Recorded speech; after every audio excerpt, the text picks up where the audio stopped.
Eh bien bonjour les amis, bienvenue aux auditeurs et auditrices de cette nouvelle chaîne des Chroniques du Sherpa. Comme vous allez le comprendre ici, nous allons faire non pas un retour vers le futur, mais bien un retour vers le passé, telle la machine du projet Looking Glass, afin de reprendre les événements en 2020 pour remonter l'actualité vers 2025. Je vous invite à me suivre au travers de mes très nombreuses analyses de situation qui ont rythmé ces dernières années au gré d'une multitude de sujets clivants concernant le plan divin et christique de l'Alliance et de la communication militaire Q. Du nouvel ordre mondial mort-né au nouveau monde et à l'âge d'or qui se profile à l'horizon, vous comprendrez un peu mieux ce plan militaire américain au travers de plus de 155 analyses écrites en temps réel et éditées en podcast par une très belle équipe d'âmes éveillées. Pensez à vous abonner à la chaîne et cliquez sur le pouce si vous en appréciez le travail. Merci à toute l'équipe Z qui œuvre sans compter ses heures pour offrir ces infos à l'humanité. Bonne écoute à tous et à toutes.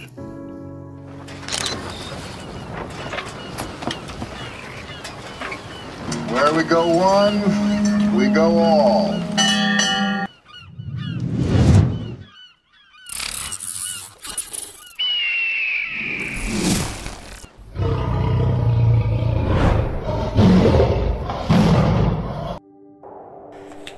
Analyse numéro 6 du 25 janvier 2021. Thierry Pirlot, Sherpa One. Analyse sur le climat et le temps. Celle-ci fait suite à un live de Mohamed Diallo sur le climat et comme à son habitude, il m'a interpellé. Vous aurez sûrement remarqué que depuis de longs mois, on ne parle plus de réchauffement climatique, ni de Greta Thunberg, ni de problème de CO2. Dans le même temps, des déclassifications de Trump nous sont proposées sur l'ingénierie climatique et météorologique, ainsi que sur les chemtrails, qualifiés de complotisme il y a encore 2 mois. Avec ça, les plus sceptiques doivent reconnaître qu'ils sont capables de nous mettre de la neige dans les endroits les plus improbables et la chaleur au Groenland. Sans compter les épandages depuis 20 ans pour notre bien, évidemment. Tout ceci était qualifié de science-fiction et complotisme depuis très longtemps, alors que les Chinois font la pluie et le beau temps depuis les années 50. À rebours, on se pose alors les questions sur l'ouragan Katrina, quand les États-Unis taquinaient Poutine, sur le tsunami japonais lorsqu'ils se sont dressés contre la mafia bancaire, ou encore sur la tempête française il y a quelques années, lorsque Chirac refusa de suivre les ricains dans la deuxième guerre du Golfe. Punition divine ou action de représailles? Ah, les gens oublient vite. Ce qui est à l'œuvre n'est autre que le projet HAARP, H-A-A-R-P, High Frequency Auroral Research Project, soit en français, projet de recherche aurorale haute fréquence, en clair, projet de recherche de modification climatique par haute fréquence. Et puis c'est Biden qui nous annonce avant les fêtes un Dark Winter, suivi de Klaus Schwab qui nous l'annonce également après le Grand Reset. Une autre thèse complotiste qui a la vie dure depuis des années. Que veulent-ils? De quoi parlent-ils? Ça ne stresse personne, et personne ne se pose de questions lorsqu'on nous montre Schwab en grande tenue, style empereur Palpatine du 33e degré. Incroyable, n'est-il pas? En même temps, il se marre bien à nous prévenir de ce qui nous attend, conscient que le troupeau est trop occupé à réunir l'argent pour payer ses factures ou préparer ses vacances au soleil. Les élites sataniques ont la fâcheuse habitude de toujours nous prévenir à l'avance de leurs méfaits. C'est l'une des règles de leur jeu, c'est leur religion. C'est incontournable, et peut-être leur loi numéro 1, pour que leur plan se déroule sans accroc. Et puis, on a le Texas, seul État républicain frondeur et totalement dévoué à la cause de Trump, qui refuse les résultats suite aux fraudes aux élections. Un État prêt à faire sécession. Un État où les climatiseurs sont légion, où le gaz de chauffage est à certains endroits inexistant, où les citoyens peuvent choisir, comme pour les crédits, un taux variable pour l'énergie. Sauf qu'à cette heure, des dizaines de milliers de Texans sont à la soupe populaire, totalement ruinés par des factures d'énergie de plus de 3000 $, suite à un front glacial descendu du pôle Nord. Vraiment ? Le refroidissement climatique ? Encore un truc qui nous tombe sur la gueule à cause du réchauffement climatique, lequel fait suite au trou d'ozone et à l'effet de serre. Par trop de plein de CO2 ? Merde alors, pas de chance. L'humain a vraiment la poisse. L'humain est surtout un ignare pathologique qui en a même oublié ses leçons sur la photosynthèse dans le règne végétal. Il y a donc 3 grilles de lecture. 1. Le méchant front populaire que personne n'a vu arriver ni pu prédire. 2. Les représailles de l'État profond sur le Texas, une fois Biden en place, histoire de marquer les esprits et surtout de les mettre au pas. 3. L'Alliance est aux commandes et laisse se dérouler le narratif du Deep State, une fois de plus, comme pour les fraudes, comme pour la vaccination en cours, afin que le plus grand nombre de vilains garnements que nous sommes se réveillent, qu'ils assemblent enfin les Legos ou les pièces de puzzle, en fonction des indices lissés ici et là par Q, par les divulgations et par les déclassifications, comme le ferait le petit poucet avec des cailloux blancs, mais aussi par une lecture un peu plus poussée de l'histoire de l'humanité. Il est urgent de réapprendre à utiliser son cerveau. Mais qui est capable de comprendre ces indices ? Les gens qui suivent l'histoire depuis longtemps, qui font tout pour la comprendre, quitte à passer pour des fous et qu'on appelle les lanceurs d'alerte. Eux qui, au péril de leur vie, tentent de nous réveiller, tel Julian Assange, lequel a vu son fils quelques dizaines de fois enfermé dans une ambassade. Ou encore Serge Monast, qui parlait déjà du projet Bluebeam en 1996. Ou encore Claire Sévrac, elle aussi décédée bizarrement après s'être attaquée à Big Pharma et ses vaccins. Mais aussi les chercheurs de vérité, les complotistes, devenus à cette heure des soldats numériques, nos digital soldiers, lesquels sont de plus en plus nombreux grâce à une intelligence militaire appelée Q. Les éveillés comprendront vite, mais les endormis n'y verront, comme dans le reste, qu'un épisode climatique de plus. Et, dans quelques semaines, une fois le printemps installé, ils crieront à nouveau au loup avec le sacro-saint CO2 dès que nous atteindrons à nouveau les 25 degrés. C'est évident, le climat est déréglé. Sauf que ces élites ont la possibilité depuis très longtemps de le dérégler et de faire ensuite payer le troupeau de manière exponentielle sur des générations grâce aux accords de Paris que Trump a bien sûr quittés. Les abrutis sont toujours figés sur les mensonges de Al Gore, celui qui nous prédisait la montée des océans due à la fonte du pôle Nord. Mort de rire! Pour rappel, la masse de la glace est plus importante que celle de l'eau. En effet, lorsque la glace fond, elle prend moins de place une fois qu'elle a retrouvé l'état liquide. Faites l'expérience avec votre coca à ras-bord et ajoutez-y un gros glaçon. Le pôle Nord est de la glace sur l'eau, tout comme un iceberg géant.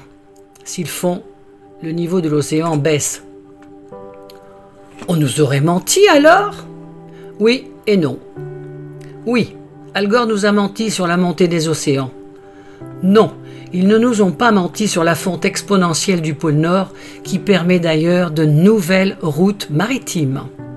Mais bon, c'est cyclique, l'objectif étant de nous faire croire que c'est de notre faute et à nous de le payer.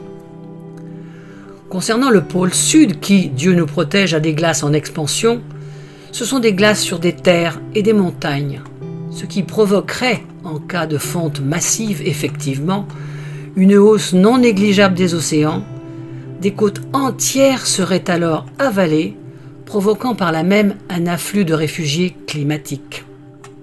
Mais ce n'est point d'actualité et on veut nous faire croire le contraire grâce à votre ignorance.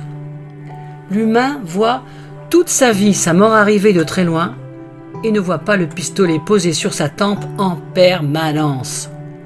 3 grilles de lecture et 3 visions des choses. De la plus terre à terre à la plus improbable, une fois de plus. Au milieu, il y a la foi et les croyances, installées petit à petit, en suivant cette histoire du monde depuis des années, ou pour certains depuis quelques mois. Ces croyances sont pour la plupart folles, et sont proportionnelles à l'étude des événements, à sa compréhension et surtout à la volonté que nous avons que tout ceci éclate au grand jour, pour que tout ce bordel s'arrête, pour que l'humain reprenne sa souveraineté, sa place au Panthéon et ne reste plus maintenu dans les tunnels sombres de sa propre ignorance et dans ses peurs ancestrales. L'état psychique du complotiste est également proportionnel au nombre de questions qu'il a en latence depuis des mois, des années, ou pour certains des décennies. Beaucoup ont trouvé les réponses à la plupart de leurs interrogations en 2020. D'autres en étaient déjà convaincus depuis bien longtemps, mais ils restaient discrets pour ne pas faire exploser famille et cercle d'amis. 2020, c'est l'année de tous les possibles, de toutes les audaces, de toutes les discussions, et le détonateur du grand réveil. Une année de chauffe, un entraînement intellectuel qui nous a permis de comprendre tant la politique que ses enjeux, tapis au sein d'une fausse pandémie, laquelle est instrumentalisée par le Deep State, État profond, militaro-industriel et bancaire, et son armée de soutien, le Parti communiste chinois. Une année qui nous a aussi permis de comprendre que même si nous pensions que nous vivions dans la réalité et transposions nos peurs sur les films de Hollywood, nous en avons perdu de vue que c'était Hollywood qui nous préparait la nouvelle réalité et que nous vivions dans le mensonge depuis notre plus tendre enfance. Ils nous ont concocté des films catastrophes, climatiques, sur les virus qui n'existent pas, sur les guerres, sur le satanisme. Ils en ont même fait des séries sur Netflix, celles-ci pullulent sur les sujets actuels. D'autres, encore mieux, nous préparent au nouvel ordre mondial, comme Black Mirror, une fiction dystopique parmi de nombreuses autres. Tout est là pour nous occuper l'esprit et nous faire oublier nos soucis, alors qu'ils sont en fait en train de nous les élaborer avec des technologies qui nous seront toujours interdites. D'ailleurs, n'appellent-ils pas les œuvres de science-fiction des films d'anticipation? Vous ne l'avez pas vu arriver celle-là, hein? Sauf que maintenant, la masse se réveille grâce à des gens qui luttent dans l'ombre depuis très longtemps pour inverser ce processus. Cette lutte du bien contre le mal, qu'on nous a apprise dès notre plus jeune âge, nous l'avons laissée derrière nous afin de devenir sages et intelligents en bons petits esclaves. Mais elle existe bel et bien. Le blanc et le noir, la lumière et l'obscurité, les bons et les méchants.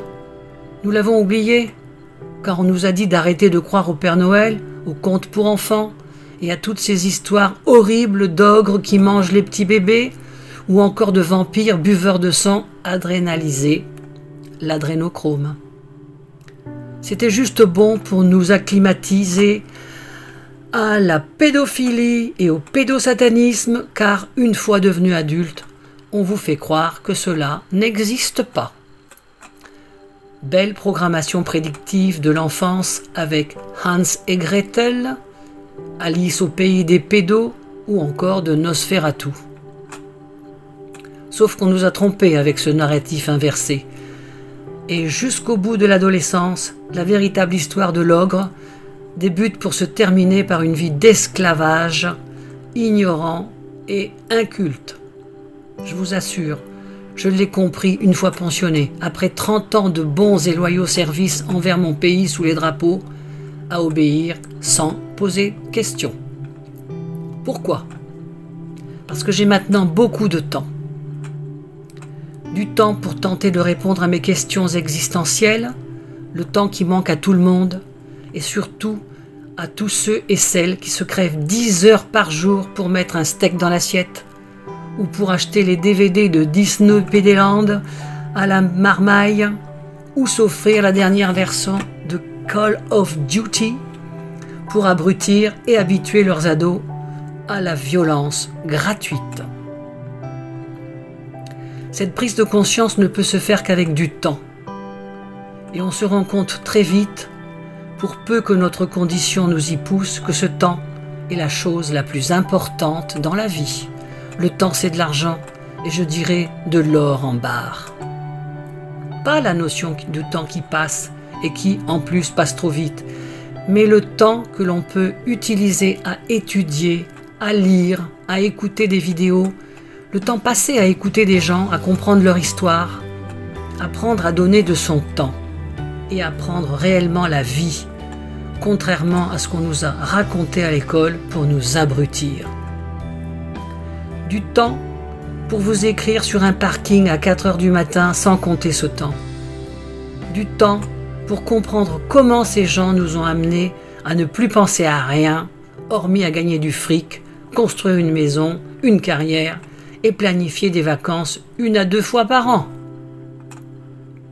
Si je devais choisir à cette heure entre tout le temps libre du monde et 1 million d'euros, je choisirais le temps, car personne ne sait combien de temps il lui reste à vivre.